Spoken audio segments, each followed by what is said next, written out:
준호는 가끔 꿈을 꿉니다.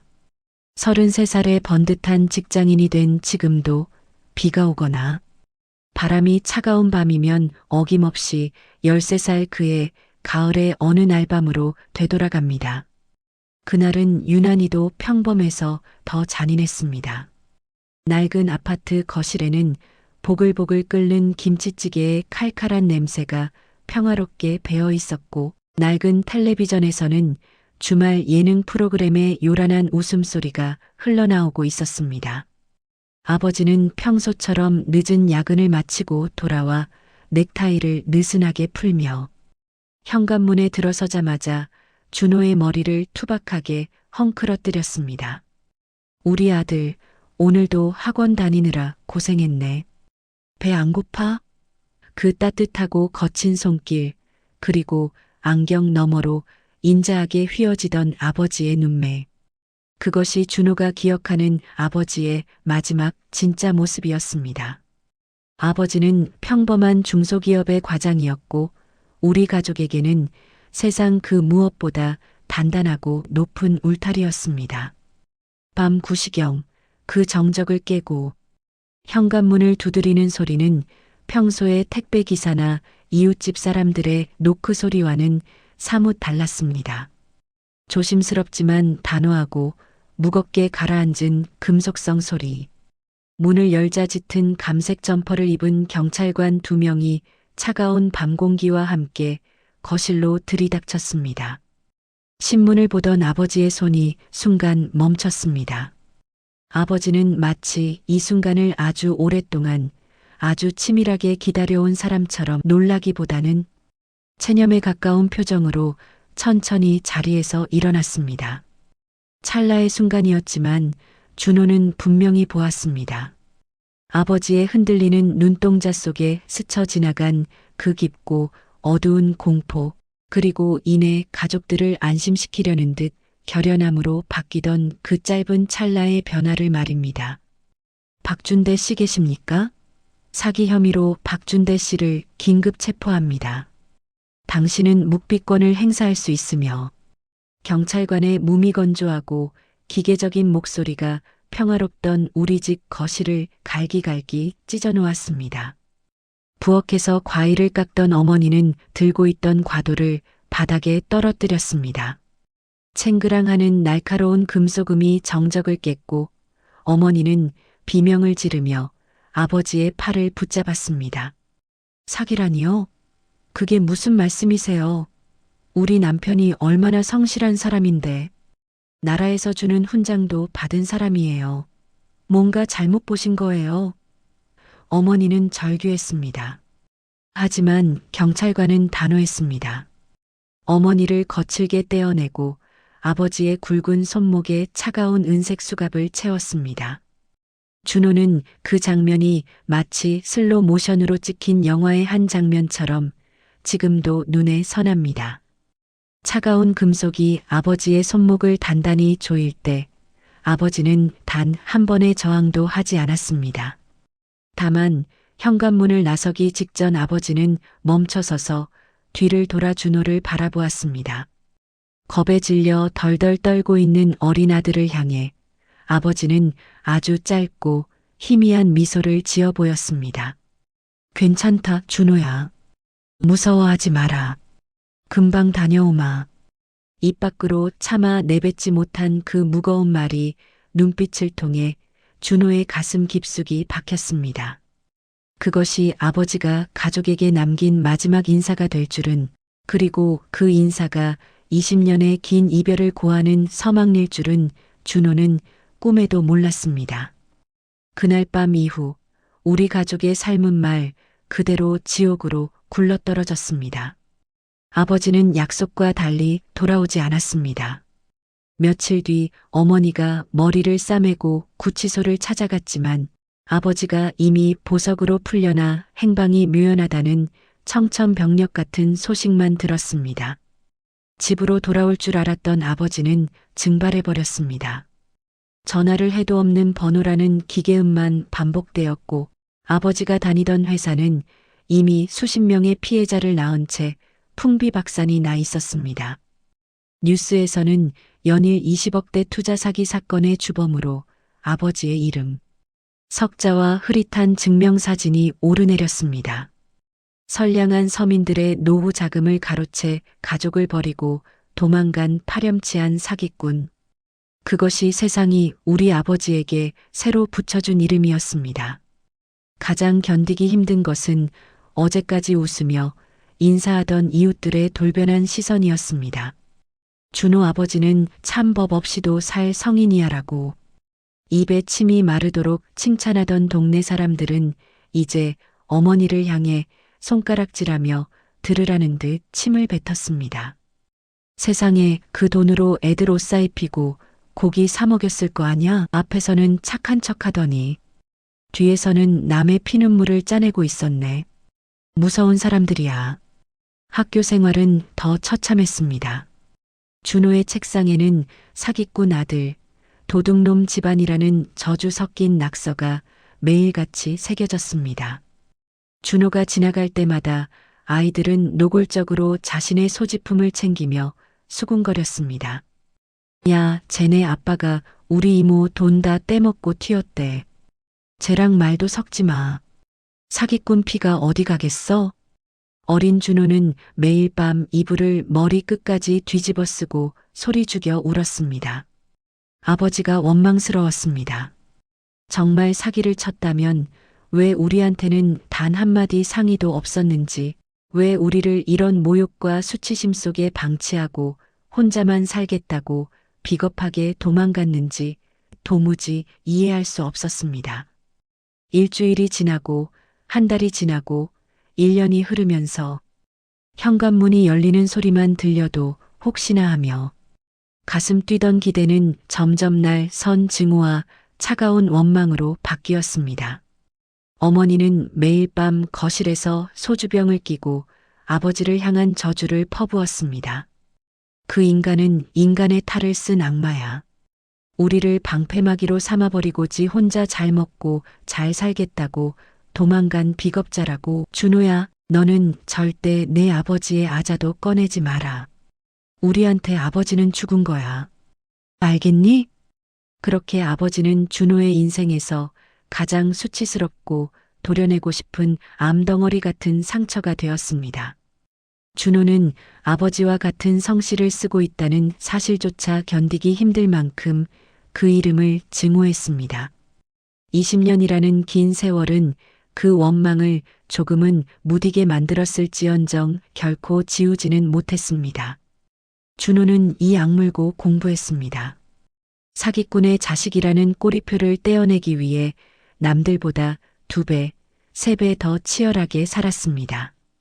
번듯한 대기업에 취업하고 착한 아내를 만나 가정을 꾸리면서 준호는 이제 아버지라는 존재를 자신의 기억 속에서 완전히 삭제했다고 믿었습니다.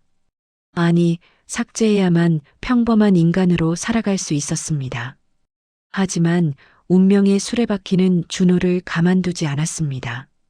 20년 만에 바람결에 실려온 아버지의 소식은 준호가 그토록 공들여 쌓아온 평온한 삶의 성벽을 단숨에 가루로 만들어버렸습니다. 준호에게 그 전화가 걸려온 것은 지극히 평범하고 지루한 월요일 아침이었습니다. 지옥 같은 출근길, 지하철, 사람들 틈에 끼어 핸드폰을 보고 있던 준호의 손바닥에서 진동이 느껴졌습니다. 모르는 번호였지만 왠지 모를 서늘한 예감이 준호의 뒷덜미를 훑고 지나갔습니다. 박준호 씨 되십니까? 여기는 경찰청 실사분석팀입니다. 박준대 씨의 사망이 확인되어 연락드렸습니다. 준호는 순간 숨이 멎는 것 같았습니다. 20년 동안 단 한 번도 좋은 소식으로 불린 적 없는 그 불길한 이름이 다시 경찰의 무미건조한 음성을 통해 귓가에 박혔습니다. 사망. 그 짧고 무거운 단어가 준호의 머릿속을 하얗게 비웠습니다. 슬픔보다는 당혹감보다는 말할 수 없는 분노가 먼저 목구멍 끝까지 치밀어 올랐습니다. 이제 와서 죽었다고? 평생 나타나지도 않더니 죽어서까지 나를. 이 지긋지긋한 경찰서로 불러내려는 건가? 준호는 떨리는 목소리를 간신히 가다듬으며 물었습니다. 어디서, 어떻게 돌아가셨습니까? 그리고 왜 저한테 연락하시는 거죠? 부산입니다. 수사 결과 부산 외곽의 낡은 시장 골목에서 아주 작은 구둣방을 운영하며 홀로 거주해 오셨다고 하더군요. 사인은 급성 심장마비입니다. 고인의 단칸방 유품 상자 안에서 가족분들의 연락처와 사진이 담긴 낡은 수첩이 발견되었습니다. 법적 연고자이시기에 장례 절차와 시신 인수를 논의해야 합니다. 부산의 낡은 구둣방, 20억이라는 거액을 들고 튀었다는 대단한 사기꾼의 최후치고는 너무나 초라하고 옹색했습니다.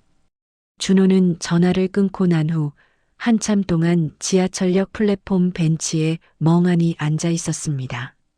출근하는 사람들은 무표정하게 준호를 지나쳐 바삐 움직였지만 준호의 시간만은 태엽이 끊긴 시계처럼 20년 전 그 차가웠던 가을밤에 멈춰 서 있었습니다. 그날 저녁 준호는 동생 준영과 막내 지혜를 급히 불렀습니다. 술잔을 기울이던 준호가 어렵게, 아주 어렵게 입을 뗐습니다. 아버지, 돌아가셨단다. 부산에서 혼자 사시다가 심장마비로. 준영의 술잔이 허공에서 멈췄습니다. 그래서 형은 지금 우리가 부산까지 가서 상주 노릇이라도 해야 한다는 거야? 준영의 목소리는 칼날처럼 날카로웠습니다. 중학교 시절 축구 유망주로 이름을 날렸던 준영은 아버지가 사라진 뒤 집안 형편이 급격히 기울자 축구를 포기해야만 했습니다. 그는 꿈을 잃고 공장을 전전하며 청춘을 보냈기에 그에게 아버지는 자신의 인생을 시궁창에 처박은 철천지원수일 뿐이었습니다. 오빠, 나는 절대로 안 가. 내 기억 속엔 아버지 얼굴도 가물가물해.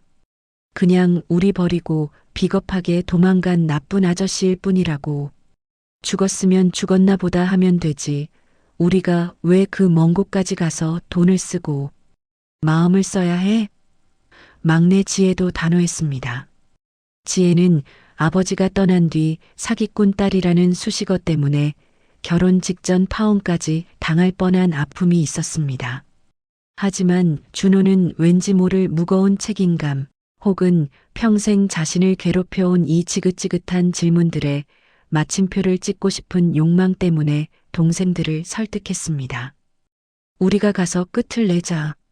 그 인간이 대체 우리를 버리고 얼마나 호의호식하며 살았는지 혹은 얼마나 비참하게 썩어갔는지 우리 눈으로 직접 확인하자. 그래야 우리 가슴 속에 남은 이 원망도 그관 속에 함께 집어넣고 올 수 있을 거 아니야. 결국 세 남매는 무거운 침묵을 실은 차를 몰아 부산으로 내려갔습니다. 장례식장은 부산 시내에서도 한참을 들어간 외곽의 아주 작고 낡은 병원이었습니다. 조화 하나, 조문객 한 명 없는 썰렁한 복도 끝, 사무실 빈소 입구에 박준대라는 석자가 전광판에 외롭게 떠 있었습니다.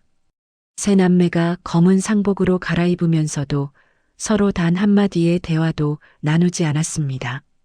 영정사진 속 아버지는 준호가 기억하던 모습보다 훨씬 더 늙고 쇠약해져 있었습니다. 20년 전에 그 꼿꼿했던 기계는 온데간데 없고 깊게 파인 주름과 퀭하게 가라앉은 눈동자에는 고단한 세월의 무게만이 덕지덕지 붙어 있었습니다. 이게 뭐야?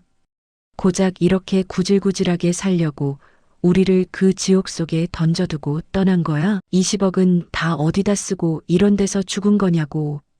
준영이 영정사진을 노려보며 가래 끓는 소리로 은조렸습니다. 빈소에는 눅눅한 향 냄새만 가득할 뿐 문상객의 발길은커녕 파리 한 마리 날지 않았습니다. 세 남매는 약속이나 한 듯 곡소리 한 번 내지 않았습니다. 그저 차가운 장례식장 바닥에 앉아 스마트폰만 만지작거리며 시간이 흐르기만을 기다렸습니다. 준호는 가슴 한구석이 뻥 뚫린 것 같았습니다. 아버지를 만나면 멱살이라도 잡고 울분을 토해내고 싶었는데 막상 싸늘한 시신이 되어 돌아온 아버지는 대거리할 기운조차 없는 노인이 되어 있었습니다. 그런데 장례 이틀째 되던 날 저녁 모두가 꾸벅꾸벅 졸고 있던 정적을 깨고 구두 굽소리가 복도를 길게 울렸습니다. 문이 열리며 검은 정장을 갖춰 입은 7명의 조문객이 들어왔습니다.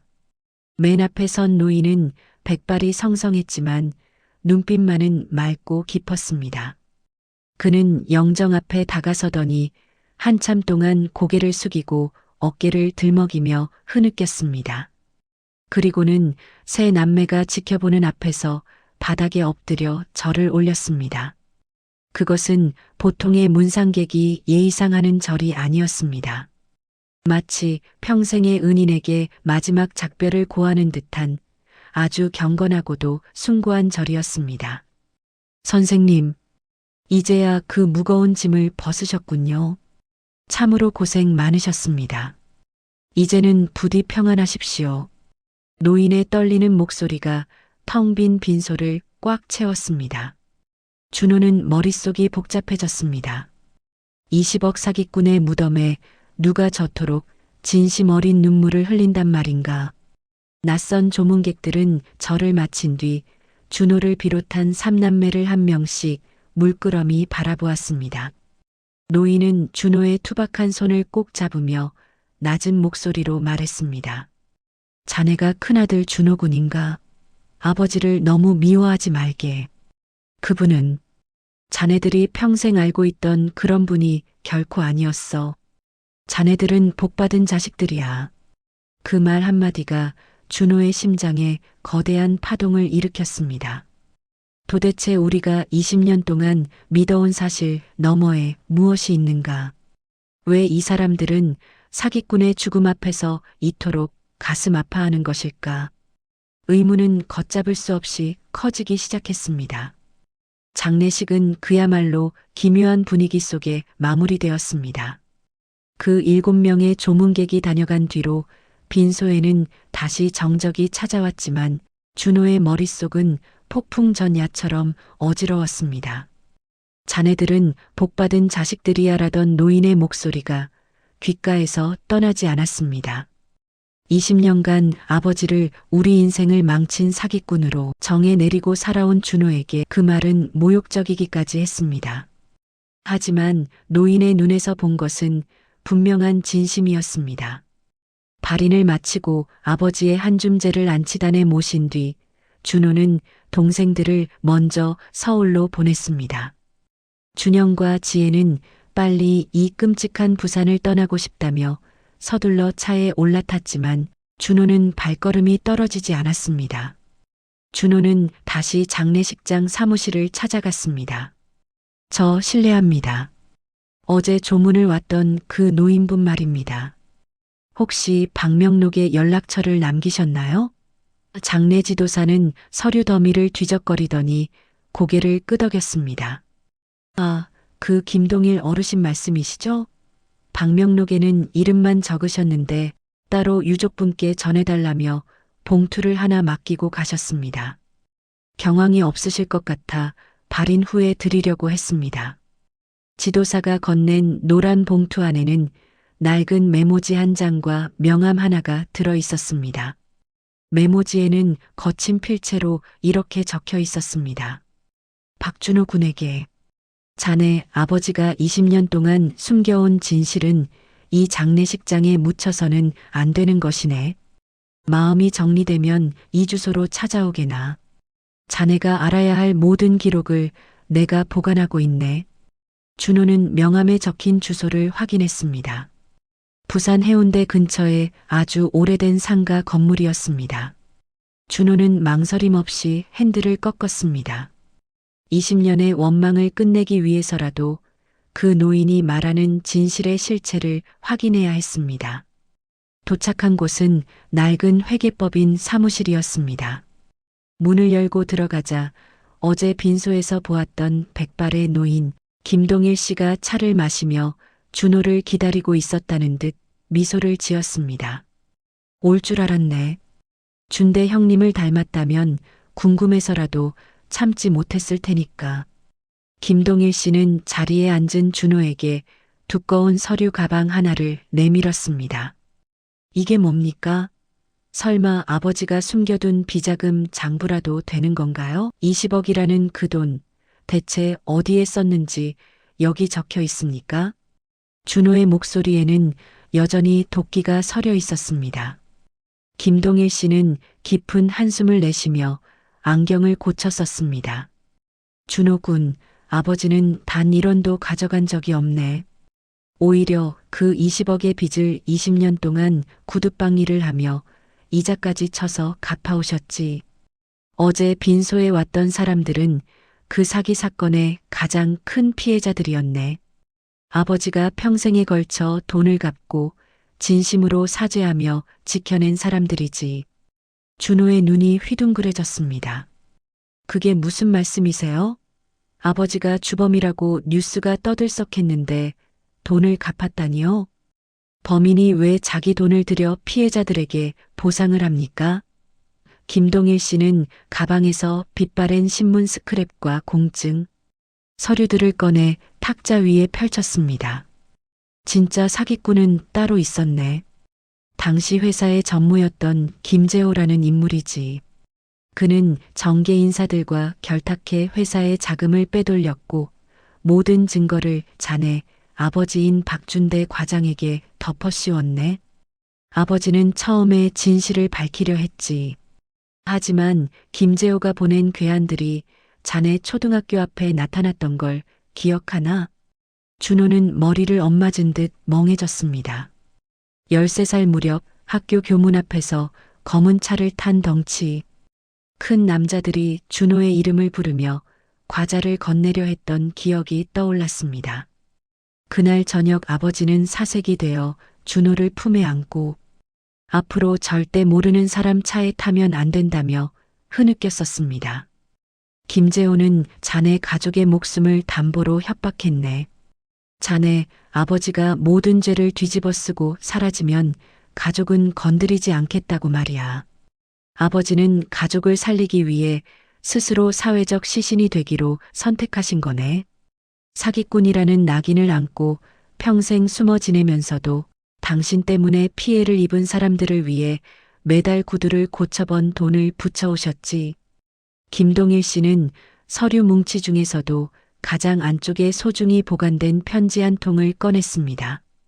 이건 자네 아버지가 세상을 떠나기 한 달 전 나에게 맡긴 유서 같은 편지네. 이제는 자네가 읽어야 할 때가 된 것 같군. 준호는 떨리는 손으로 빛바랜 편지 봉투를 받았습니다.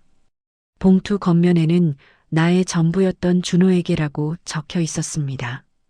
20년 전 아버지가 수갑을 차고 나설 때 지었던 그 짧은 미소의 의미가 이제야 비로소 준호의 가슴 속에서 천둥 소리를 내며 깨어나기 시작했습니다. 준호는 김동일 씨가 건넨 빛바랜 노란 봉투를 손에 쥐고 한참을 멍하니 서 있었습니다. 나의 전부였던 준호에게라고 적힌 투박하고 투박한 필체. 그것은 20년이라는 긴 세월 동안 준호의 기억 속에서 악마의 서명처럼 각인되었던 아버지의 필체였습니다. 봉투는 습기에 젖었다 말랐다를 반복했는지 빳빳하게 굳어 있었고 군데군데 짙은 갈색의 얼룩이 남겨져 있었습니다. 그것이 고단한 삶의 흔적인지 아니면 누군가의 피눈물이었는지 준호는 짐작조차 할 수 없었지만 그 봉투를 쥔 손끝은 마치 감전된 듯 주체할 수 없이 떨려왔습니다. 김동일 씨는 무거운 침묵 속에서 조용히 자리를 비켜주었습니다. 낡은 사무실 안 먼지 쌓인 책상 앞에 홀로 남겨진 준호는 비명을 지르는 것 같은 심장의 고동을 느끼며 조심스럽게 봉투를 뜯었습니다. 그 안에는 여러 겹으로 접힌 두툼한 편지지가 들어 있었습니다. 사랑하는 내 아들 준호에게. 준호야, 내가 이 글을 읽고 있다는 것은 아마도 이 아비가 더 이상 이 세상의 공기를 마시지 못하고 흙으로 돌아갔다는 뜻이겠지. 먼저 이 아비가 내게 가장 먼저 건네야 할 말은 단 하나뿐이다. 미안하다, 내 아들아. 정말로 미안하다. 내 인생의 가장 찬란하고 아름다웠어야 할 청춘의 시절에 아버지가 곁에서 우산이 되어주지 못한 것, 그리고 내 죄 없는 어깨에 사기꾼의 자식이라는 세상에서 가장 가혹하고 수치스러운 멍에를 쥐어준 것을 죽어서라도 사죄하고 싶구나. 너를 차마 쳐다보지도 못하고 현관문을 나서던 그 가을밤, 아버지는 사실 그 자리에서 혀를 깨물고 죽고 싶은 심정이었다. 하지만 나는 죽을 수도 없었단다. 내가 사라지지 않으면 내가 모든 죄를 뒤집어 쓰고 사회적으로 매장되지 않으면 그 무서운 자들이 너와 준영이 그리고 갓난아기 같던 지혜와 내 엄마를 가만두지 않을 것이라는 사실을 너무나 명확히 알고 있었기 때문이야. 김재호 전무가 보낸 검은 옷의 사내들이 내 초등학교 교문 앞에 나타나 너를 지켜보고 있다는 보고를 들었을 때 내 심장은 그대로 멎어버리는 것 같았다. 그들은 나를 향해 비릿한 미소를 지으며 말했지. 과장님, 자식 농사 잘 지으셔야죠. 가족의 안위보다 중요한 진실이 어디 있겠습니까? 그것은 비겁한 거래가 아니라 내 목에 겨눠진 소리 없는 칼날이었다. 그 순간 아버지는 선택해야만 했다. 내 결백을 주장하다가 우리 가족 모두가 비참하게 짓밟히고 파멸하는 길보다 나 혼자 세상의 모든 돌팔매를 맞으며 어둠 속으로 증발함으로써 너희를 지키는 길을 말이다. 그래서 아버지는 기꺼이 비겁한 도망자가 되었고 파렴치한 사기꾼의 가면을 썼단다. 너희를 살리기 위해 나는 박준대라는 인간의 명예를 스스로 도려내고 시신처럼 숨어 지내는 길을 택할 수밖에 없었어. 준호의 시야가 뜨거운 눈물로 순식간에 흐려졌습니다. 편지지의 글자들은 준호의 눈물방울에 번져 푸른 멍처럼 퍼져나갔습니다. 20년 전 아버지가 수갑을 차고 끌려가면서도 뒤돌아지어 보였던 그 기괴하고도 짧았던 미소. 준호는 지난 세월 동안 그 미소를 비웃음이라 생각하며 증오해왔습니다. 하지만 그것은 아들에게 보내는 처절한 마지막 방어선이었으며 이제 너희는 안전할 것이니 걱정 말라는 아버지의 피 맺힌 약속이었다는 것을 준호는 이제야 너무나 늦게 깨달았습니다. 편지는 차마 다 읽기 힘들 정도로 절절한 그리움으로 이어졌습니다. 준호야, 부산 외곽의 단칸방에서 구두 수성공으로 하루하루를 연명하며 나를 가장 괴롭혔던 것은 찢어지는 가난이나 육체적인 고단함이 아니었다. 매일 아침 길거리에서 너와 비슷한 교복을 입은 아이를 볼 때마다 내 중학교 졸업식 날 먼발치에서라도 보고 싶어 학교 근처를 서성이다 차마 다가가지 못하고 골목 어귀에서 술잔을 기울일 때마다 내 가슴은 수만 개의 바늘로 찔리는 기분이었다. 너를 보고 싶어 수없이 기차표를 끊었다가도 부산역 대합실 의자에 앉아 밤을 지새우며 결국 표를 찢어버린 적이 몇 번인지 모른다. 혹시라도 내 더러운 이름이 다시 너희의 평온한 삶을 방해할까봐 김재호의 감시망이 다시 너희를 향한 올가미가 될까봐 아버지는 스스로를 유령이라 여기며 살아야만 했단다. 하지만 준호야, 아버지는 너희를 한순간도 단 1초도 잊은 적이 없다.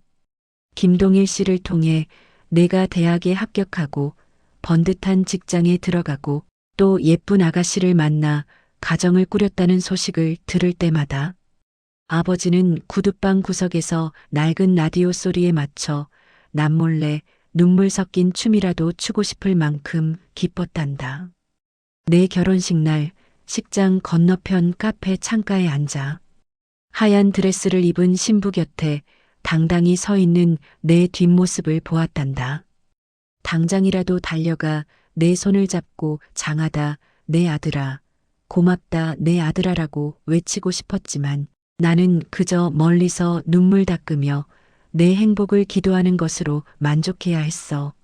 내 아들아, 내 원망이 하늘을 찌를 듯 깊었음을 이 아비는 다 안다. 하지만 이 편지와 함께 남긴 낡은 장부들이 언젠가 너희의 구겨진 명예를 다시 펴줄 것이라 믿는다. 아버지는 결코 남의 돈을 탐한 사기꾼이 아니었다. 나는 그저 내 자식들의 목숨을 지키고 싶었던 세상에서 가장 겁쟁이이면서도 가장 고집스러웠던 내 아버지였을 뿐이야. 준호는 편지를 가슴에 꽉 움켜쥐고 서재가 떠나가라 소리내어 울기 시작했습니다. 사무실 밖에서 들려오는 무심한 자동차 경적 소리도 복도를 지나가는 사람들의 활기찬 발소리도 이제는 들리지 않았습니다. 오로지 20년이라는 긴 빙하기 동안 꽁꽁 얼어붙어 있던 준호의 심장이 거대한 균열을 일으키며 녹아내리는 소리뿐이었습니다. 아버지, 왜 그러셨어요? 왜 바보같이 혼자 그 지옥 같은 고통을 다 감당하셨어요? 준호의 통곡은 텅 빈 사무실 구석구석을 채웠습니다. 20년 동안 아버지를 향해 퍼부었던 입에 담지 못할 욕설들과 차가운 저주들이 이제는 날카로운 송곳이 되어 준호의 가슴을 사정없이 후벼 팠습니다.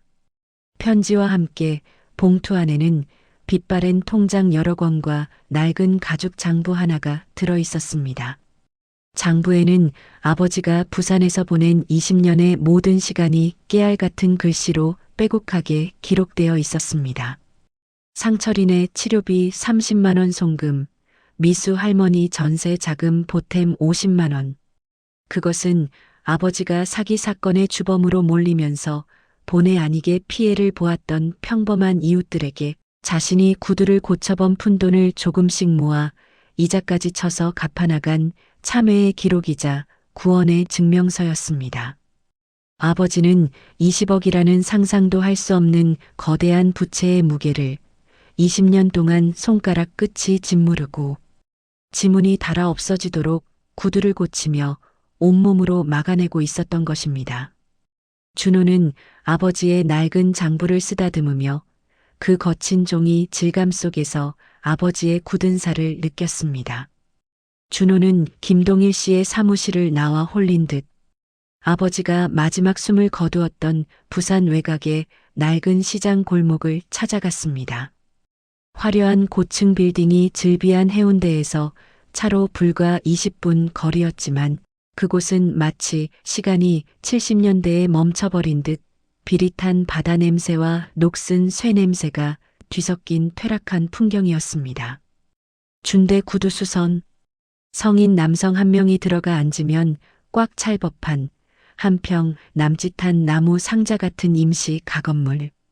그것이 20년 동안 아버지가 세상과 단절된 채 소통하던 유일한 창구이자 그의 전부였던 일터였습니다. 준호는 떨리는 손으로 먼지 쌓인 구두방의 낡은 셔터를 끼익 소리를 내며 올렸습니다. 문이 열리자마자 코끝을 강하게 찌르는 오래된 가죽 냄새와 쾌쾌한 고무, 탄 냄새 그리고 저렴한 본드 냄새가 훅 끼쳐왔습니다. 준호는 본능적으로 그 불쾌한 냄새들 틈바구니에 섞인 그리웠던 아버지의 텁텁한 살취를 느꼈습니다. 좁디 좁은 공간 안에는 기름때 절은 낡은 미신기 한 대와 수백 자루의 나무 구두골, 그리고 주인을 잃고 덩그러니 놓인 낡은 신발 몇 켤레가 먼지를 뒤집어 쓴 채 놓여 있었습니다.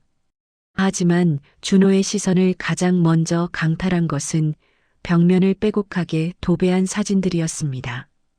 빛바랜 준호의 돌사진부터 중학교 입학식 날의 앳된 모습, 그리고 김동일 씨가 몰래 찍어다 준 것으로 보이는 준호의 결혼식 뒷모습 사진과 아이의 100일 사진까지.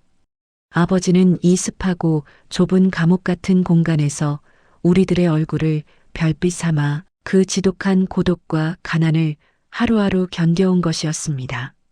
준호는 구두방 구석, 기름때 묻은 선반 위에 놓인 낡은 카세트 라디오를 보았습니다. 그 옆에는 표지가 다해진 아버지의 일기장이 놓여 있었습니다. 떨리는 마음으로 첫 장을 넘기자 부산으로 내려온 첫 해의 처절한 기록이 보였습니다. 1996년 11월 14일.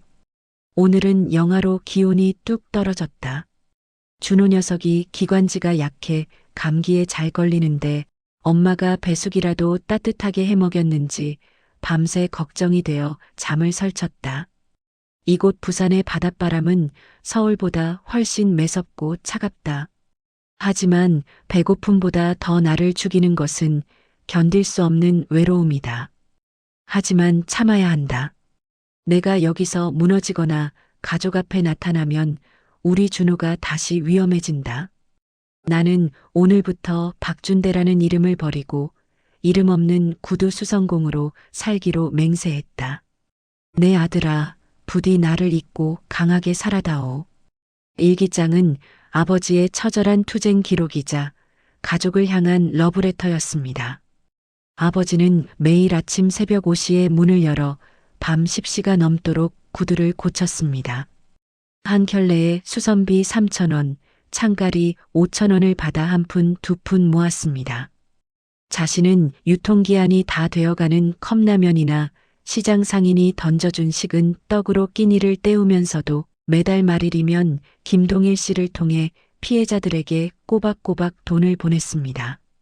일기장 곳곳에는 자신을 나락으로 밀어넣은 김재호 전무에 대한 불타는 분노가 서려 있었지만 그 분노보다 수만 배 더 컸던 것은 가족을 향한 절절한 그리움이었습니다. 2005년 5월 5일. 오늘은 어린이날이다. 막내 지혜가 이제 어엿한 초등학생이 되었겠구나. 아빠가 마지막 선물로 사준 인형을 아직도 가지고 있을까? 아니면 사기꾼 아빠가 실어 쓰레기통에 버렸을까? 오늘 시장통 신발 가게에서 반짝이는 예쁜 구두 한 켤레를 보았다. 우리 지혜에게 딱 맞을 것 같아 한참을 만져보았지만 차마 사지 못했다. 보낼 곳이 없어서, 주소가 없어서. 내 손에 묻은 이 시커먼 구두약이 내 자식들의 앞길에는 절대 묻지 않기를 기도하고 또 기도할 뿐이다. 준호는 아버지가 20년간 앉았을 낡은 의자에 가만히 앉아보았습니다. 엉덩이가 닿는 부분이 움푹하게 파여 가죽이 다 벗겨진 그 의자에서 아버지는 허리가 휘어지고 눈이 침침해져 앞이 잘 보이지 않을 때까지 수만 켤레의 구두를 만졌을 것입니다.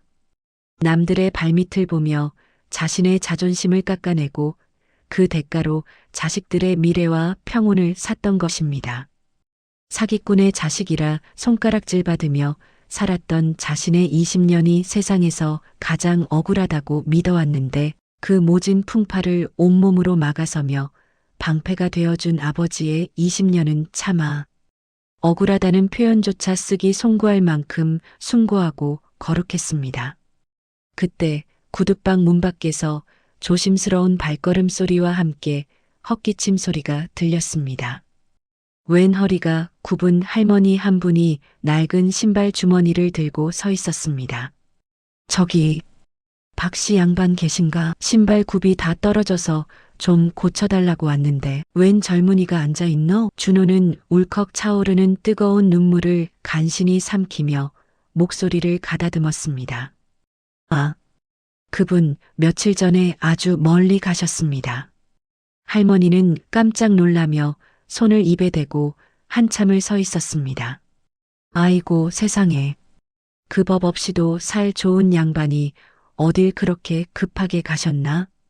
우리 시장 사람들 중에 그 양반 덕 안 본 사람 하나 없는데 본인 몸뚱이는 돌보지도 않고 남의 집 하수구 막힌 것부터 굳은 일은 죄다 도맡아 하더니 하느님도 무심하지. 할머니의 증언에 따르면 아버지는 이 시장 골목에서 유명한 성자이자 바보였습니다. 자신의 벌이는 하루 몇만 원이 전부면서도 더 어려운 상인의 사정을 들으면 몰래 돈 봉투를 찔러주었고 비 오는 날이면 폐지 줍는 노인에게 자신의 우산을 씌워주며 본인은 비를 쫄딱 맞고 다니던 사람이었습니다. 준호는 비로소 깨달았습니다. 아버지는 비겁하게 도망친 것이 아니었습니다. 아버지는 세상에서 가장 낮은 곳에서 자신의 명예세상이 강제로 씌운 더러운 허물을 닦아내고 있었으며 동시에 가장 높은 곳에서 가족을 수호하는 신이었습니다. 아버지가 20년 동안 지켜낸 것은 단순히 자식들의 생명뿐만이 아니라 박준대라는 한 인간이 가질 수 있는 가장 위대한 사랑의 형태였습니다. 준호는 아버지가 마지막까지 손에 쥐고 있었을 낡은 구두칼을 가만히 쥐어보았습니다. 차갑지만 묵직한 그 금속의 무게가 아버지가 견뎌온 고독한 20년의 무게로 준호의 전신에 전해져 왔습니다. 이제 준호는 결심했습니다.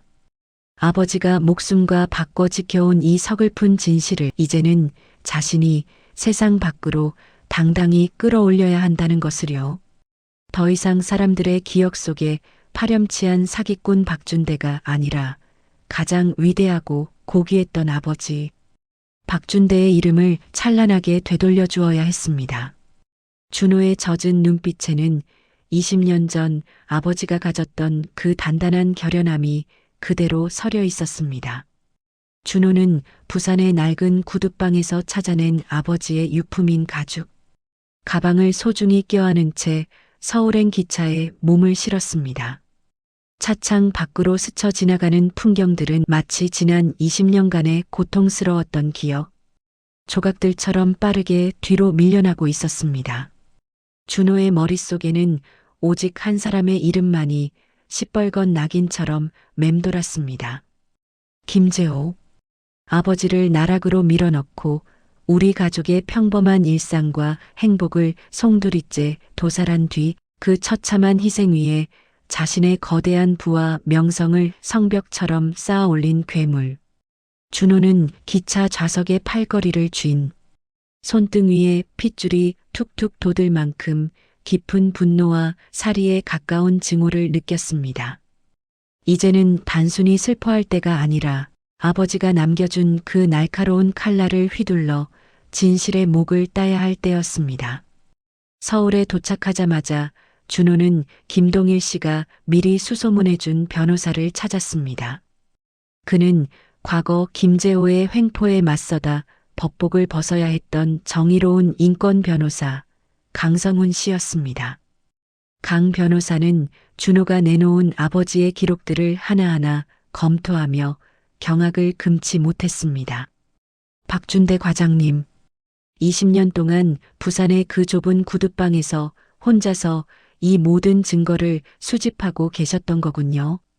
이건 단순히 한 개인의 억울함을 호소하는 기록이 아니라 우리 사회 거대 권력의 추악하고도 비린내나는 민낯을 고발하는 거대한 사료입니다.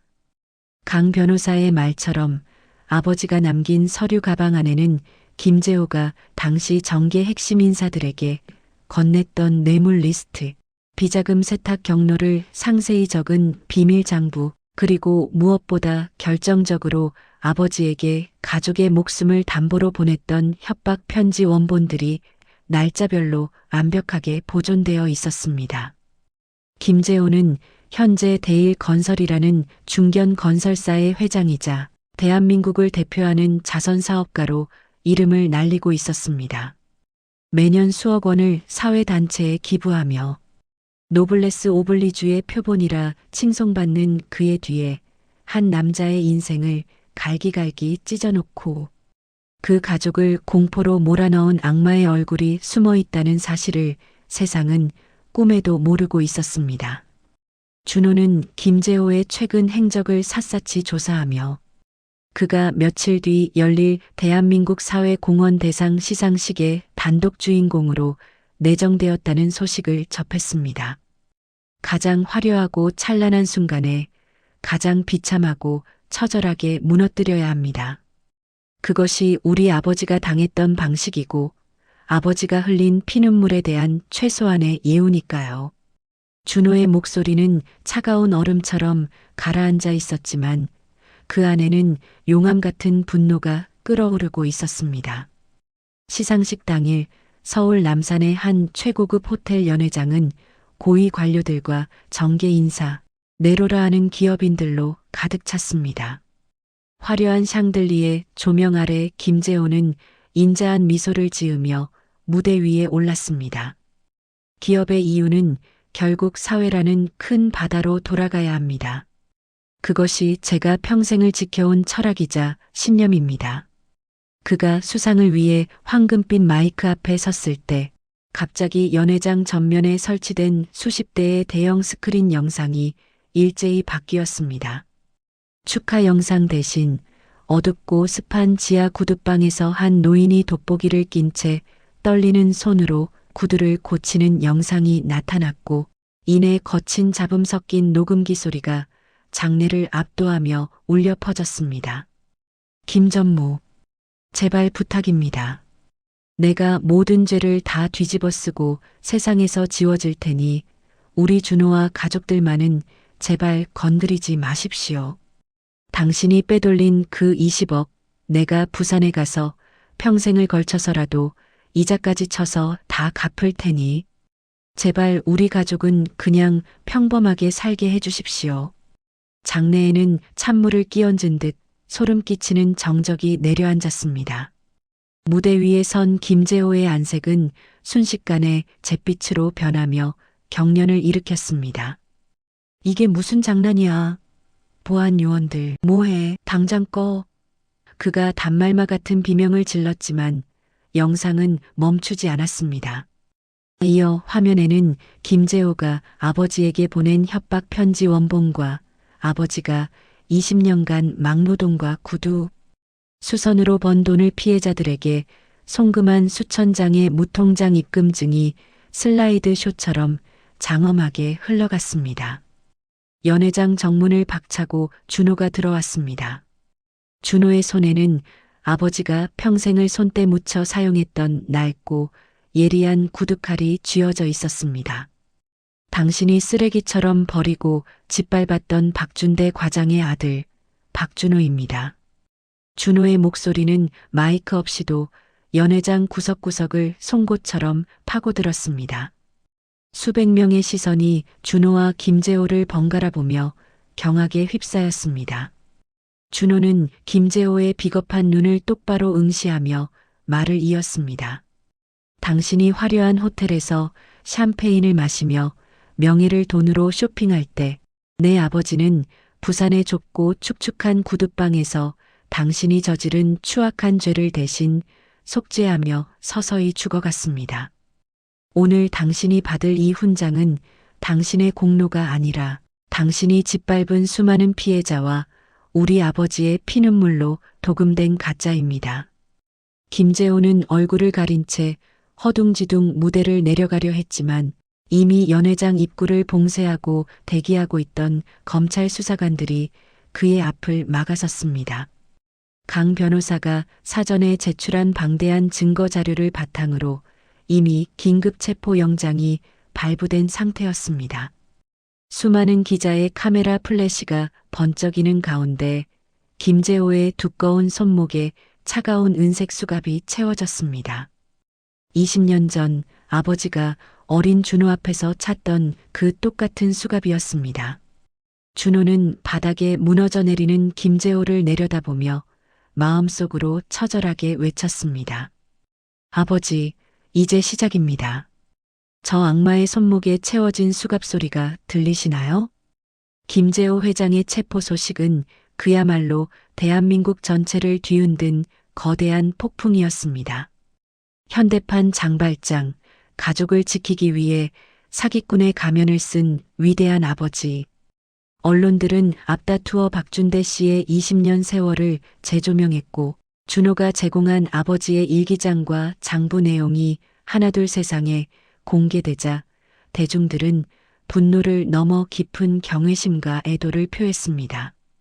한때 아버지를 파렴치한 사기꾼이라 손가락질하며 침을 뱉었던 동네 사람들과 준호를 범죄자의 자식이라며 따돌렸던 옛 동창들은 고개를 숙인 채 준호의 집 앞으로 사죄의 편지를 보내왔습니다. 본격적인 재판은 온 국민의 뜨거운 관심 속에 진행되었습니다. 아버지가 20년간 자신의 목숨줄처럼 부여잡고 수집해온 증거들은 김재호가 어떤 화려한 변호인단을 선임하더라도 빠져나갈 수 없는 촘촘한 그물이 되어 그를 조여왔습니다. 특히 결정적인 스모킹건은 김재호가 당시 수사를 담당했던 경찰, 수사팀장과 검찰 관계자들에게 정기적으로 상납했던 뇌물 장부였습니다. 아버지는 단순히 자신의 누명을 벗기려 한 것이 아니라 김재호가 자신을 희생양으로 만들기 위해 권력의 핵심부까지 어떻게 매수했는지를 파헤치기 위해 20년간 김동일 씨와 비밀리에 접촉하며 거대한 권력형 비리의 뿌리를 캐내고 있었던 것입니다. 마침내 최종 선고일 법정안은 취재진과 일반 시민들로 발 디딜 틈 없이 가득 찼습니다. 판사가 판결문을 낭독하기 전 피해자 가족을 대표하여 준호에게 마지막 발언의 기회가 주어졌습니다. 준호는 품 안에서 소중히 보관해온 아버지의 마지막 편지를 꺼내 들었습니다. 내 아버지는 사기꾼이 아니었습니다. 그는 단지 사랑하는 가족을 지키고 싶어 했던 이 세상에서 가장 약한 한 남자였으며 동시에 불의에 맞서 20년을 견뎌온 가장 강한 영웅이었습니다. 이제 저는 아버지가 짊어졌던 이 지독하고도 시커먼 누명을 벗겨드리고 싶습니다. 아버지가 죽어서라도 고향 땅에서 당당히 눈을 감으실 수 있게 해주십시오. 준호의 진심 어린 절규와도 같은 호소에 법정 곳곳에서는 손수건을 꺼내 눈물을 닦는 시민들의 흐느낌이 파도처럼 번졌습니다. 본 재판부는 피고인 김재호에게 사기, 협박, 뇌물 공여 및 공무집행 방해죄를 물어 징역 15년의 중형을 선고한다. 아울러 20년 전 확정되었던 고 박준대 씨의 사기 혐의에 대해서는 재심을 통해 무죄를 선고하며 국가의 잘못된 수사로 인해 고인이 겪었을 형언할 수 없는 고통에 대해 깊은 유감을 표한다. 고인의 명예는 오늘 이 판결로써 완전히 회복되었음을 선포한다. 판사의 법봉 소리가 3번의 육중한 타격음과 함께 법정을 울리는 순간 준호는 참아왔던 눈물을 폭포처럼 터뜨리며 바닥으로 주저앉았습니다. 옆자리에 앉아있던 동생 준영과 지혜도 준호의 어깨를 붙잡고 통곡했습니다. 20년 동안 우리 가족의 가슴 깊숙한 곳에 대모처럼 박혀있던 거대한 수치심과 원망이 비로소 빠져나가는 해방의 순간이었습니다. 법정을 나서는 길, 수많은 취재진의 카메라가 준호를 향해 쏟아졌습니다. 준호는 떨리는 손으로 아버지가 평생을 손때 묻혀 사용했던 그 낡고 투박한 구두칼을 하늘 높이 들어 보였습니다. 내 아버지는 이 작은 칼로 사람들의 낡고 터진 신발을 고치셨지만 사실은 그 고통스러운 과정 속에서 자신의 찢어진 명예와 우리 가족의 부서진 삶을 하나하나 기워내고 계셨습니다. 오늘 아버지는 비로소 사기꾼 박준대라는 더러운 이름을 던져버리고 세상에서 가장 자랑스러운 우리의 아버지로 돌아오셨습니다. 아버지, 이제는 정말 편히 쉬십시오. 준호의 이 한마디는 그날 저녁 뉴스 메인 화면을 장식하며 온 국민의 눈시울을 붉게 물들였습니다. 그날 밤 준호와 남매들은 노모를 모시고 아버지의 유골이 안치된 납골당을 다시 찾았습니다. 안치단 유리 너머로 보이는 아버지의 영정사진은 이제 더 이상 비겁하게 숨어 지내던 도망자의 얼굴이 아니었습니다. 준호는 무죄 판결문 사본과 함께 아버지가 그토록 그리워하며 일기장에 적었던 가족들의 최근 단체 사진을 안치단 안에 정성스럽게 넣어드렸습니다. 어머니는 떨리는 손으로 차가운 유리를 어루만지며 갈라진 목소리로 속삭였습니다. 준대 씨, 이제 됐어요. 당신이 이겼어요. 우리 새끼들 지키느라 고생 많았어요. 이제 그 무거운 짐, 그 무서운 비밀 다 내려놓고 저 하늘에서 좋아하는 낚시나 실컷 하며 편히 쉬어요. 납골 땅을 나오자 밖은 유난히도 맑고 찬란한 노을이 서쪽 하늘을 붉게 물들이고 있었습니다. 20년 전 아버지가 수갑을 찬 채 경찰차에 실려가던 날 보았던 그 우울하고 어두웠던 밤 공기와는 사뭇 다른 포근하고 따뜻한 빛이었습니다. 준호는 비로소 깨달았습니다. 진실은 때로 너무나 늦게 도착하여 우리를 피눈물 흘리게 하지만 결국 도착한 진실은 우리를 고통의 사슬에서 구원한다는 것을요. 아버지는 육체적으로 곁을 떠났지만 아버지가 남긴 그 숭고한 사랑과 불굴의 존엄은 이제 준호와 그 후손들의 가슴 속에서 영원히 지지 않는 태양으로 살아 숨쉴 것입니다. 준호는 하늘을 향해 환하게 웃어 보였습니다. 구름 사이로 비치는 햇살이 마치 아버지의 투박한 손길처럼 준호의 어깨를 따스하게 토닥여주는 것만 같았습니다. 김재호에 대한 처절한 단죄와 법적인 명예회복이 전국을 떠들썩하게 장식하며 마무리된 어느 날 준호는 홀로 다시 한번 부산의 그 낡은 시장 골목을 찾았습니다.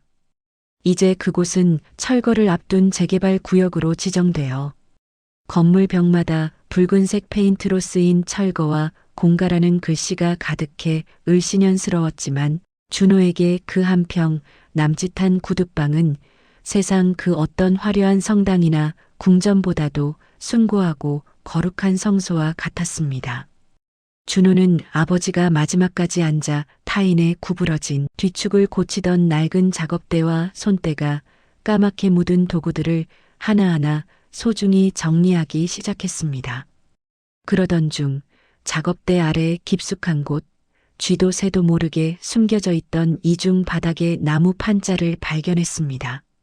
그 판자를 조심스럽게 들어 올리자 습기를 막기 위해 비닐로 겹겹이 포장된 낡은 우체국 상자. 수십 개가 보물처럼 차곡차곡 쌓여 있었습니다. 준호는 떨리는 손으로 그 상자들을 하나씩 밖으로 꺼냈습니다. 상자 위에는 먼지가 두껍게 앉아 20년이라는 세월의 층을 이루고 있었지만 그 먼지 아래 적힌 아버지의 투박하고 단단한 글씨체는 여전히 선명했습니다. 준호의 14살 생일, 준영이의 고등학교 졸업, 지혜의 20살 성인식, 준호의 첫 아이 100일. 그것은 아버지가 지난 20년 동안 자식들의 생애에서 가장 소중하고 빛나던 순간마다 준비했지만 차마 붙일 주소를 적지 못해 홀로 가슴에 묻으며 간직해온 보내지 못한 선물들이었습니다. 준호는 가장 위에 놓인 준호의 14살 생일이라고 적힌 상자를 열었습니다. 그 안에는 당시 준호가 친구들 사이에서 유행하던 것을 보고 밤마다 갖고 싶어 울었던 최신형 카세트 플레이어와 아버지가 한자 한자 정성껏 눌러 쓴 눈물 자국이 얼룩진 편지가 들어 있었습니다. 준호야, 중학생이 된 걸 진심으로 축하한다. 아빠가 곁에 있었다면 직접 내 귀에 헤드폰을 씌워주고 세상에서 가장 아름다운 음악을 들려줬을 텐데. 혼자서 중학교 입학 준비하느라 고생 많았지? 미안하다 아들아. 이 아빠는 비록 멀리 있지만 밤마다 내 웃음소리를 기억하며 이 매서운 바닷바람을 견디고 있단다.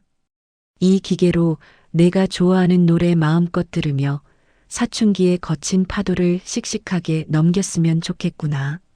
너는 언제나 내 자랑스러운 장남이다. 준호는 그 빛바랜 카세트 플레이어를 가슴에 품고 차가운 구둣방 바닥에 주저앉아 목 놓아 울었습니다. 아버지는 단 한순간도, 단 하루도 자식들의 시간과 성장 과정을 놓친 적이 없었습니다. 이어 열어본 준영의 상자에는 낡았지만 가죽향이 살아있는 고급 축구화 한 켤레와 함께 내 아들 준영아, 비록 아빠 때문에 내 꿈이 잠시 멈췄더라도 절대로 포기하지 마라. 너는 세상에서 가장 날카로운 스트라이커다. 언젠가 내가 다시 필드를 달릴 날을 아빠는 꿈꾼다라는 쪽지가 들어 있었습니다. 막내 지혜의 성인식 상자에는 시장통에서 가장 비싼 보석방을 수십 번 들락거리며 골랐을 작은 진주 목걸이가 반짝이고 있었습니다.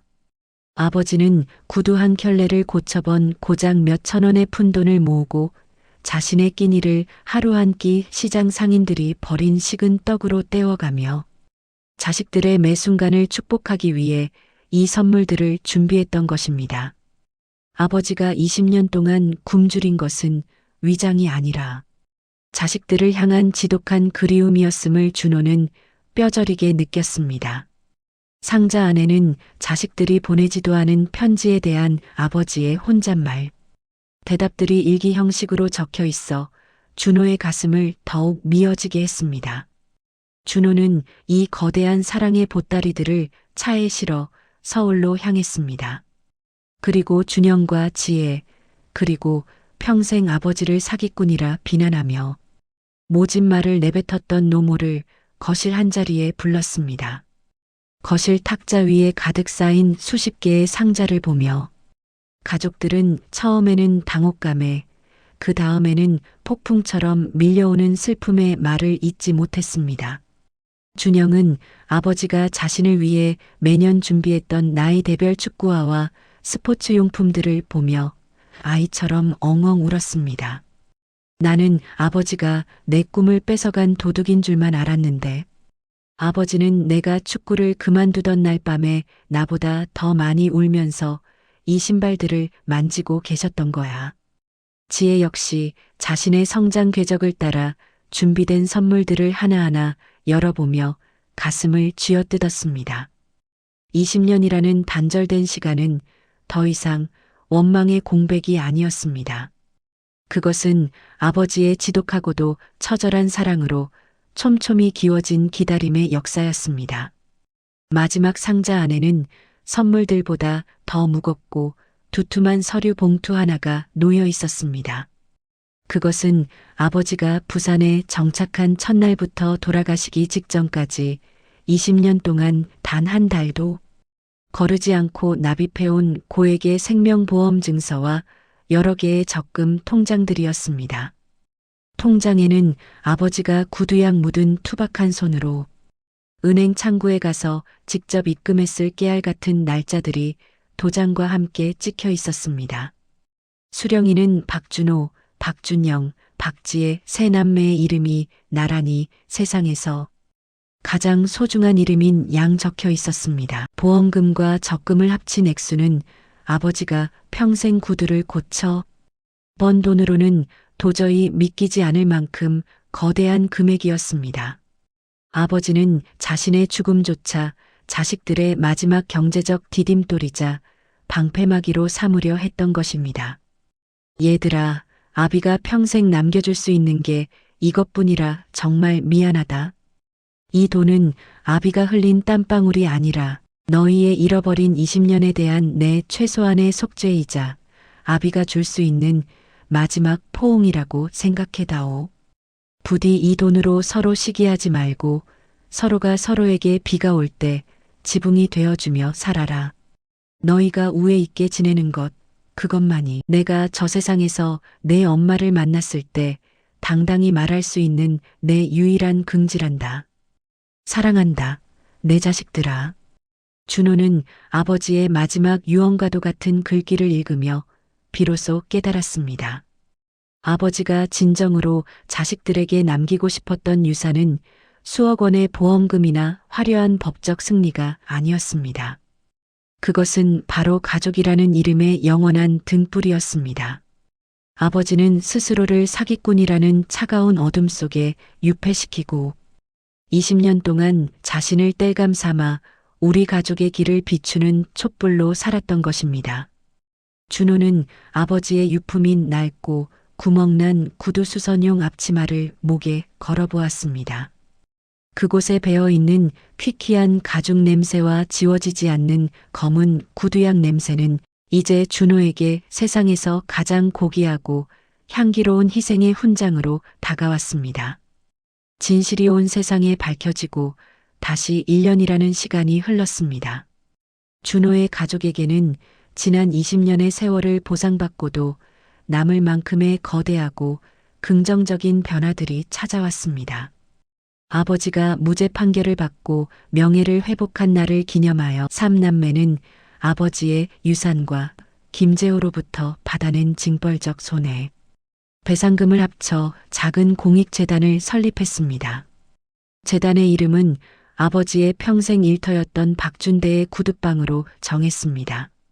아버지가 평생 낮은 곳에서 타인의 낡은 신발을 돌보며 자신의 인생을 기웠듯 억울한 누명을 쓰고 소외된 사람들을 위해 무료 법률 지원을 하고 가난 때문에 꿈의 신발끈조차 묶지 못해 좌절하는 아이들에게 튼튼한 운동화와 장학금을 전달하는 일을 시작한 것입니다.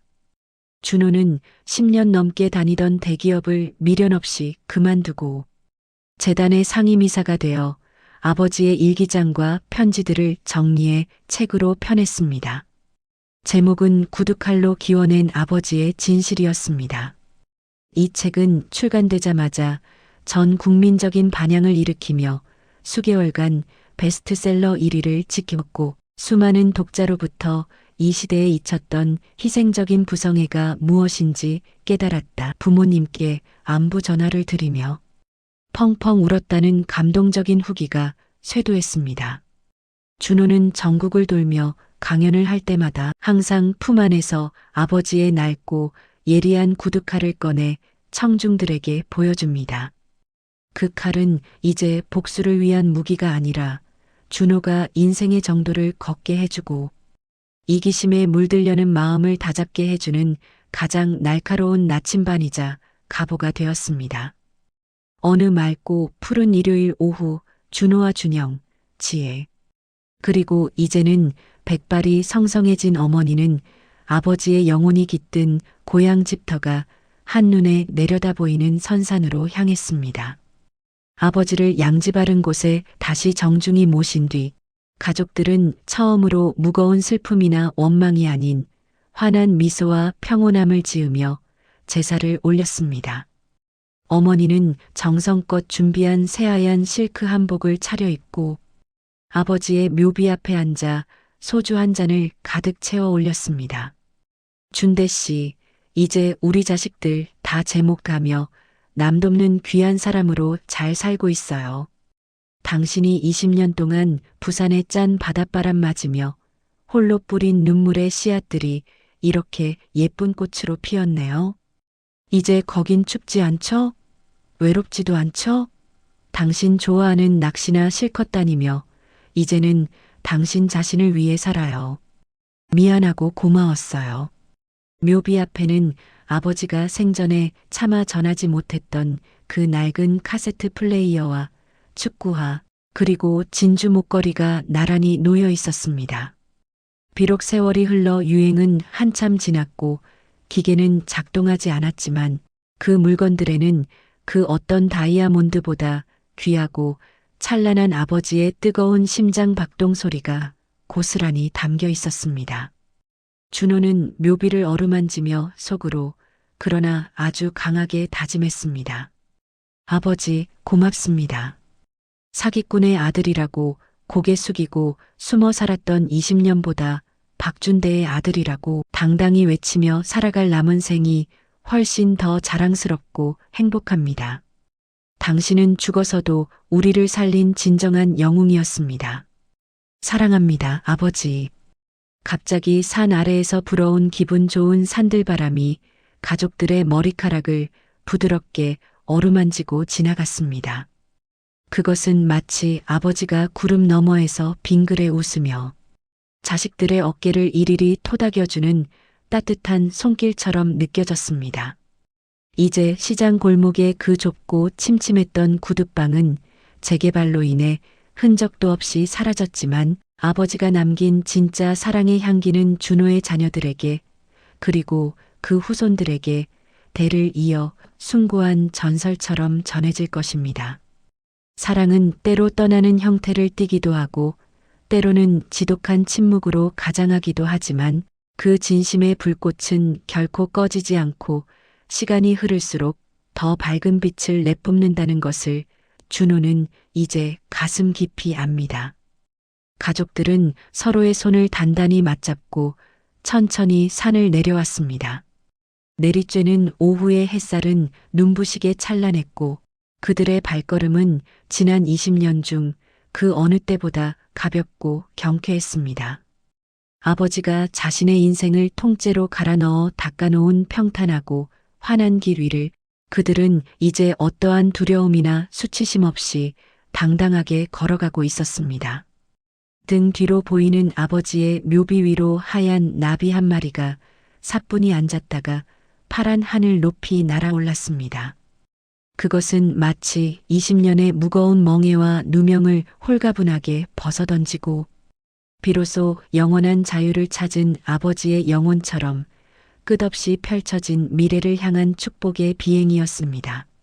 준호는 멀어지는 묘소를 다시 한번 돌아보며 나직이 그러나 확신에 찬 목소리로 속삭였습니다.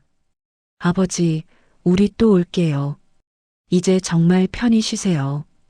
그 목소리는 바람을 타고 온 누리에 평화롭게 퍼져나갔습니다.